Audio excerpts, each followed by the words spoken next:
wabarakatuh. Assalamualaikum warahmatullahi wabarakatuh. Kami dari kelompok 5 yang beranggotakan Teguh Hafizansari, Seri Ulansari, Syifa Putri. Kami akan menyampaikan tentang pertempuran Surabaya. Pertempuran Surabaya merupakan satu rangkaian peristiwa yang terjadi antara tentara Indonesia dan tentara Sekutu yang berlangsung sejak tanggal 27 Oktober sampai 20 November 1945.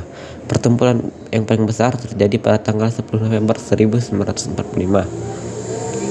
Pertempuran ini merupakan kejadian terbesar yang ada dalam sejarah Revolusi Nasional Indonesia, serta menjadi lambang atau simbol nasional yang menjadi bukti akan perlawanan Indonesia terhadap adanya kolonialisme. Pihak Inggris sebagai bagian dari pertempuran ini memandang pertempuran Surabaya tersebut sebagai laksana inferno atau neraka.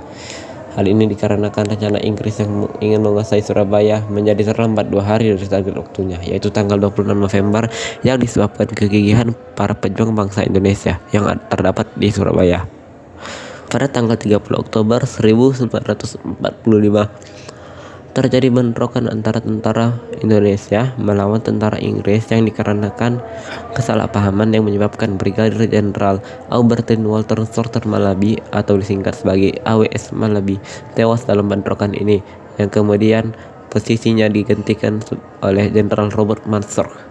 Kemudian Jenderal Robert Mansur mengeluarkan sebuah ultimatum yang ditujukan kepada masyarakat Surabaya pada tanggal 9 November 1945. Ultimatum tersebut berisikan sebagai berikut.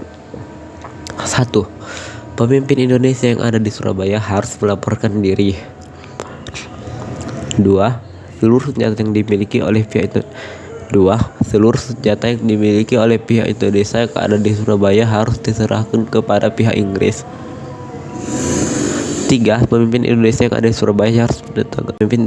di Surabaya harus menandatangani sebuah pernyataan bahwa mereka menyerah tanpa adanya sebuah syarat.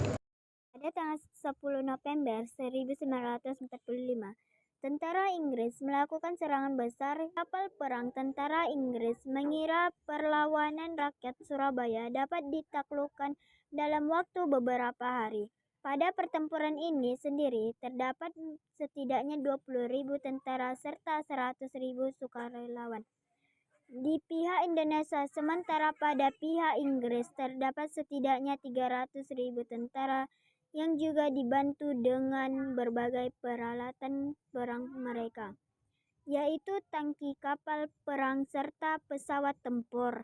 Di luar dugaan tentara Inggris pada pelopor pemuda seperti Bung Tomo dan tokoh-tokoh agama yang terdiri dari para kiai dan ulama terus menggerakkan semangat perlawanan perjuangan Surabaya hingga perlawanan terus berlanjut berhari-hari, bahkan berlangsung beberapa minggu.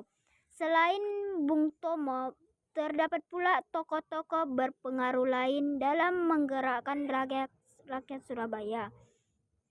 Pada masa itu, beberapa datang dari latar belakang agama sehari Kiai Hashim Asy'ari, Kiai Wahab Hasbullah, serta kiai-kiai pesantren lainnya.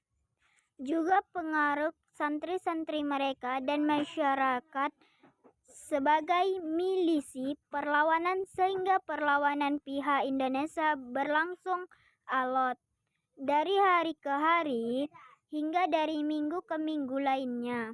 Perlawanan rakyat yang pada awalnya dilakukan secara spontan dan tidak terkoordinasi makin hari makin teratur.